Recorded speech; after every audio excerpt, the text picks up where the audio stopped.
Hi athletes, welcome to the CrossFit Cure at home workout for Tuesday, March 24th. I'm Coach Levi, this is Coach Dallas. I will be taking you through a warm-up, a workout, and a cool down, and Dallas is going to demonstrate the movements for us. So let's get started. Today we have a classic strength and Metcon workout. It is a bench press or a scale and a run. So we'll talk about those when we get into the workout. But for now, let's start out with our warm-up. And our warm-up today is running drills. So Dallas is going to take us through that. We are going to go 30 butt kickers. That looks like this. So she's just bringing the foot right up underneath. Knees are tracking forward. Then we will go into 30 high knees. So the feet are coming right up underneath her again, but the knees are just coming higher on this one. The next movement is hurdle steps. We're going to do 30 of these. I like to call this the T-Rex walk. You're stepping, you're walking like you're stepping over a hurdle. You have the option to add those T-Rex hands to that. Makes for some great pictures and videos. Next, we're going to do 30 high skips. So you can do this walking or skipping in place, just driving that knee up, getting the arms involved, coming off the ground. The next movement is 30 seconds of what we call fast feet, slow hands. So she'll get the fast feet going first into a low squat, feet are tapping, then she's gonna bring the arms into it, slow. So this is gonna help with that neurological development. It really is a coordination drill. The last thing we're gonna do is get into a seated arm swing. So Dallas is gonna sit on the floor. This is really to help us develop what our arms do during a run. So our arms should be tracking straight forward and backward, starting slow for 30 seconds, and about in 10 seconds you speed up, and you'll get faster and faster for the 30 seconds, and you can see Dallas is starting to bounce.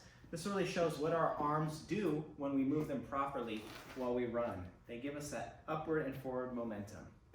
So once you get through all that, that is your warm-up. We will get into the WOD. And the strength portion of today's workout is bench press. So if you've got dumbbells at home, if you've got a bench setup, great, you can use that. We're gonna work 5 sets of 5 reps. Or you can take it to the floor. If you don't have a bench, you can do a floor press. It's the same thing, just on the ground. Dallas is gonna grab some dumbbells and demo. We gotta put those away. So on the floor, building if you're able, and just pressing down, elbows are gonna come straight down to the floor. Thanks, Dallas. Now, if you don't have either of those things, this is gonna become basically a body weight pressing workout. So what do we body weight press? We do push-ups. So we're gonna go for 3 reps of the hardest scale we're able to do. So on the back of the couch, if we're doing elevated, if we wanna bring it lower, we can go over to the edge of the couch. Okay. Right, if we can get 3 of those, we'll move to the floor. And then we can even go into a decline push-up, putting our feet, if you're not supposed to put your feet on the furniture, go ahead and grab a chair. We'll let Dallas do that for us here today. Decline, so feet are above the shoulders at the bottom. And if you want to make it even tougher, you can go over to the wall and do a wall walk push-up or even a handstand push-up against the wall. So you're trying to get to a scale that you max out at 3 reps there. Taking about 10 to 15 minutes to get through those, pausing maybe a minute, minute and a half between each set. Then we will get into our metabolic conditioning portion.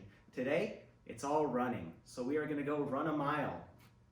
Yay! If you don't know how far a mile is in your neighborhood, the time we're shooting for is about 9 minutes. So it's easy, just run out 4.5 minutes, run back. If you've got an app where you can track your distance, you can go for a mile. Otherwise, we're shooting for around 9 minutes for our mile. And if you wanna scale that distance, what we can do is just go out and run, jog, speed walk for that time. Now, if you're not able to go outside and run, you can still get a sweat indoors. What we'll have you do is download a Tabata clock timer. You can find those in most app stores. You can probably just Google one and have one pop up. Tabata is 20 seconds of work, 10 seconds of rest, traditionally for 8 rounds. Today we're gonna do a double Tabata, so that is 16 rounds. It will take 8 minutes. The first part of the Tabata is gonna be 20 seconds of jumping lunges. So lunge, jump, and switching sides. You can also move this to stepping lunges to scale that back, or back stepping lunges. You will work for 20 seconds. Then you will take 10 seconds of rest, and then we're gonna alternate to high knees. High knees for 20 seconds. So keeping that going, keep that heart rate up. For the 8-minute Tabata, you are gonna work one set of jumping lunges, one set of high knees for the entire 8 minutes, alternating every 30 seconds. Again, 20 seconds of work, 10 seconds of rest. That is our workout, so record your time or your scale in Sugar WOD. We look forward to seeing that. Remember to record in the home WOD track.